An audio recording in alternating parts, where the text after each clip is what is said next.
O São Paulo está trabalhando forte e a tendência é que o Mário Rui vista a camisa do São Paulo, seja jogador do São Paulo. Não conseguiram hoje de manhã ainda me cravar que já está fechado ou que já está aquele famoso só falta assinar, mas é um jogador que o São Paulo mantém ótimas conversas. O que está faltando ali, o que está pegando nesse momento? É a questão do Mário Rui sair do Napoli livre, né? E aí o São Paulo faria um contrato com um jogador livre no mercado para assinar um contrato de 2 temporadas. Pelo menos é isso que vem negociando. É um jogador que tem muita experiência, é um jogador de 33 anos, e eu ouvi algo muito interessante nos bastidores do São Paulo, que é uma contratação à la Rafinha. É um jogador que chega para ter esse espírito vencedor e essa coisa da liderança, como o Rafinha deu quando chegou ao São Paulo. Ah, mas o Rafinha é brasileiro, conhece São Paulo, tem raiz, era torcedor de quando era moleque. Agora está vindo um português, um jogador que não conhece futebol brasileiro. Mas o São Paulo, dentro daquela análise do desempenho do jogador, a análise também da personalidade do atleta, mapeou-se então que o Mário Rui é um jogador que tem o perfil de elenco hoje que o São Paulo tem, que é aquela coisa, não é um jogador que se entrega numa derrota, tá tudo certo numa derrota e vamos para o jogo seguinte. É um jogador que tem, como se fala, por exemplo, ou como o Zubeldia deve falar, hierarquia, que é um jogador que tem essa personalidade forte, é um jogador que tem essa liderança dentro do grupo, exerce essa liderança e é um jogador que tem uma experiência. Então você tem um jogador que tem essa experiência de jogar na Europa, tem essa cultura diferente, esse olhar diferente. Chega aqui com todos esses requisitos, então o São Paulo entendeu que era uma ótima oportunidade de chegar nele e as conversas estão acontecendo. Meu feeling, meu palpite, acho que essa negociação sai até sexta-feira. PVC, qual nota para essa contratação? Eu acho 6, pela idade e porque ele não está nesse momento jogando, mas é um jogador que tem. Eu não gosto dessa palavra hierarquia da maneira que a gente está usando, Hernando, mas não quer dizer, não estou certo disso ou errado. É que os argentinos usam a palavra hierarquia, que eu acho que, para nós, o sinônimo seria protagonismo. É um jogador de. Eles chamam um jogador de hierarquia. Hierarquia no português nosso de cada dia é você respeitar um limite, né, de chefia, de escada. Eu entendo como protagonismo. E eu acho que ele pode ser esse protagonista pela idade. Ele tem um espírito vencedor. Ele foi campeão pelo Napoli. Ele jogou Liga das Nações. Jogou Copa do Mundo por Portugal. Não entrou em campo, mas ele estava no grupo de Portugal na Copa do Mundo de 2018. Então, eu acho que ele tem muita coisa. Só que ele tem 33 anos. É importante trazer agora, se o valor pago de salário, o salário mensal desembolsado é menor do que qualquer outro, o São Paulo não entende que o Patrick seja um reserva. O Patrick se machucou, quebrou a clavícula, mas independentemente disso, o São Paulo não estava enxergando o Patrick, jogador campeão mundial sub-17, um jogador faminto para se desenvolver profundamente no futebol. Então precisa de um lateral esquerdo. Eu não sei se ele vai ser o titular do ano que vem, o Mário Rui.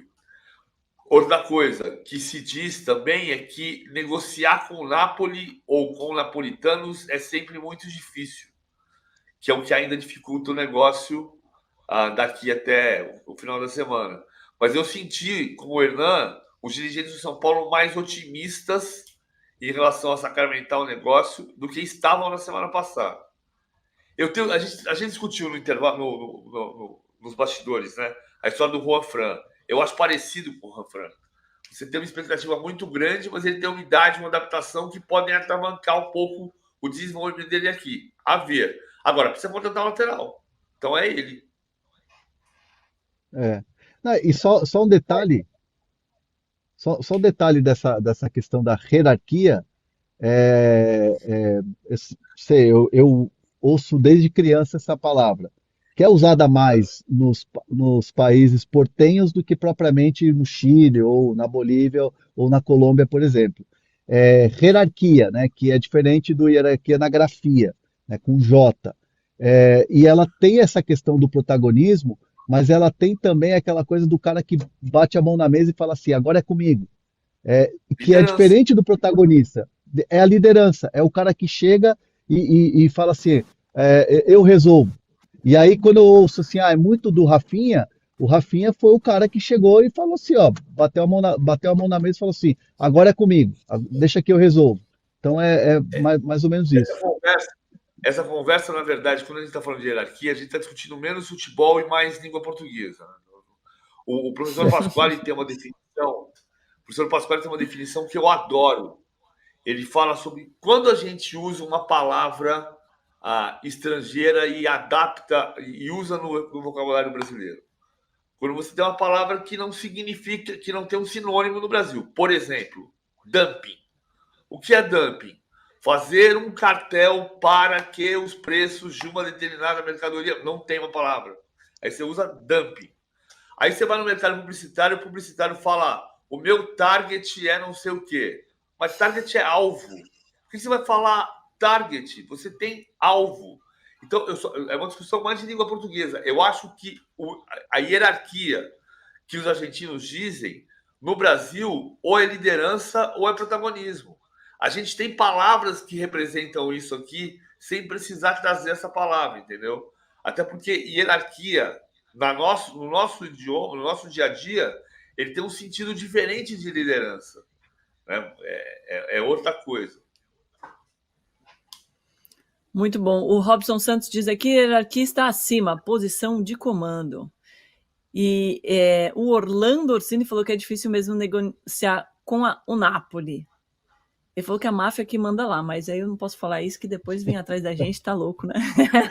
Socorro. Só por isso você devia deixar o like aí, que a gente tá arriscando nossa pele aqui por você. Agora, notícia muito ruim para o São Paulo: Ferreirinha machucado e até 2 meses, né? Fora. Já passo com uma pergunta polêmica. Você acha que o São Paulo arriscou demais em escalá-lo para o Choque Rei, considerando a partida decisiva da Libertadores?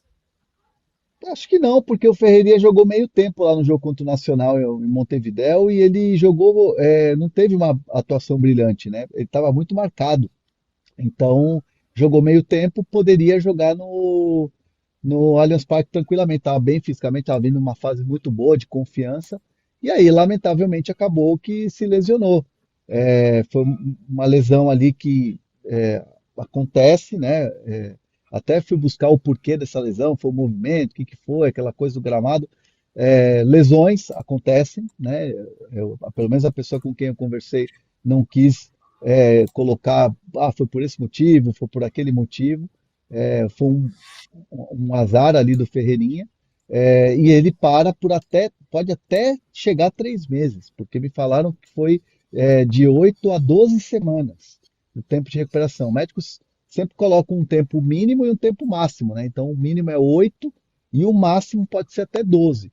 Então vamos colocar ali, talvez fique um pouquinho mais de 2 meses.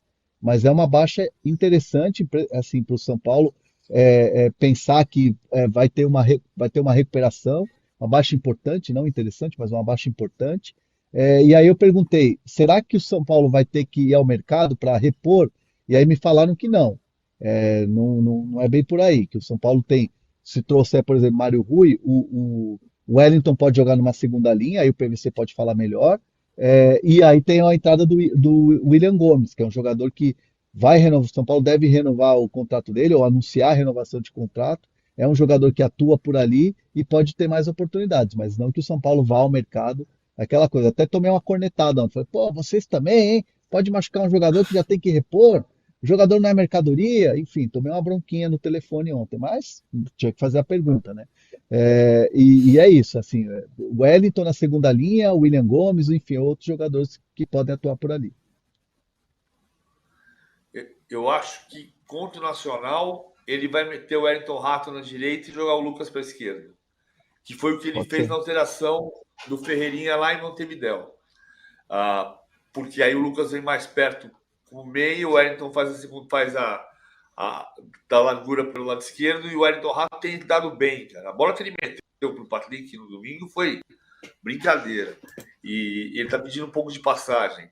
Não é a mesma coisa. O Ferreirinha dá mais profundidade do que o Rato. O Ferreirinha é mais agudo, é mais ofensivo do que o Rato. Não tem um jogador exatamente com a característica do Ferreirinha. Talvez o Eric, mas o Eric está machucado também. Então, até o Eric voltar, tem uma dificuldade. Você não tem. Os dois velocistas são o Eric e o Ferreirinha. Né? A gente falou com o Belmonte aqui semana passada e ele falou justamente dessa diferença do elenco deste ano em relação ao do ano passado. Que neste ano o técnico tem jogadores de velocidade pelos lados. Tem Eric e Ferreirinha. Neste momento, os dois estão machucados. Muito obrigada pelas mensagens aqui. Joa Felipe falando, Hernan, top demais, em caixa alta. Muito bom. E o Walter Vieira falando, Mário ruim. Putz, essa piadinha fica aí, né? Mário ruim. Esperamos que não. Vira meme. Tinha um jogador do Palmeiras nos anos 2012, foi campeão da Copa do Brasil, que a torcida chamava de Maurício Ramos. E o Juan Fran era o Ruim Fran. Tenho vários apelidos desse tipo. Veremos se o apelido vai pegar ou não. Agora, notícias do mercado do Flamengo, Hernan. Temos possibilidade de ver Michael cada vez mais perto? O Michael está se aproximando aí. Ontem teve uma reunião boa do Maluf, que é o empresário do Michael, que está lá, inclusive, conversando com o Al Hilal. E depois do jogo lá do fim de semana, da despedida do Michael, estava marcada uma reunião entre domingo e segunda. Essa reunião foi ontem. E foi uma reunião muito boa, pelo que me disseram. Uma reunião assim que colocaram ali na mesa o que cada um desejava ali, né?